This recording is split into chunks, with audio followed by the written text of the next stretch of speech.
रावलपिंडी कमर अब्बास की रिपोर्ट के मुताबिक मुहाफिज सिटी के चेयरमैन शाहनवाज अहमद गोंदल ने कहा है कि रॉयल स्टेट की मौजूदा मार्केट की सूरत हाल को बदल कर रख देंगे। इस बहरान के खात्मे में मुहाफिज सिटी अपना कलीदी किरदार अदा करेगा।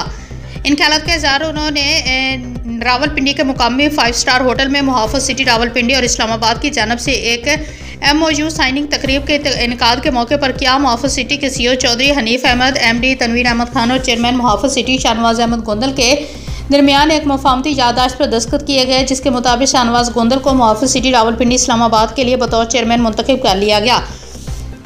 MOU समेत कानूनी दस्तावेजात पर दस्तखत किया गया। इस मौके पर CEO मुहाफिज सिटी चौधरी हनीफ का कहना था कि हमने एक ऐसा प्रोजेक्ट मुतारफ़ करवाया है जिद्दत और तख्लीक के तमाम तर तकाज़ों के साथ पाकिस्तान का महफूज तरीन प्रोजेक्ट मनसूबा होगा।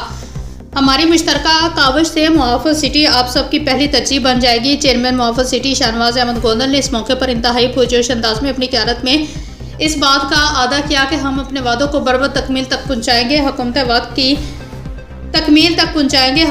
की रॉयल स्टेट के लिए काविशों की बदौलत रॉयल स्टेट की मार्केट का बहरान ख़त्म हो रहा है और इस बहरान के खात्मे में मुहाफिज सिटी अपनी कलीदी किरदार अदा करेगा। MD मुहाफिज सिटी तनवीर अहमद खान ने इस मौके पर कहा कि हम इस बात की खुशी है कि हम एक बार फिर रॉयल स्टेट मार्केट को बेहतरी की जानब लेकर जाने में अहम किरदार अदा करें। रॉयल स्टेट इंडस्ट्री से वाबस्ता अफराद मुहाफिज सिटी की बदौलत एक बार फिर भरपूर तरीके से अपना कारोबार को फ़रोग़ दे सकेंगे। Director marketing media VPR Sajjad Ahmed Gondal का कहना था कि मुहाफिज सिटी महफूज और मजबूत सरमायाकारी का ज़ामन है। तकरीब की मेज़बानी कंजरी सेल्स हेड सैयद मसूद रिजवी थे। दारुल हुकूमत इस्लामाबाद और रावलपिंडी के मरकज़ में अनकरीब भरपूर तरीके से मुतारफ़ करवाया जाने वाला वर्ल्ड क्लास रिहायशी मनसूबा होगा।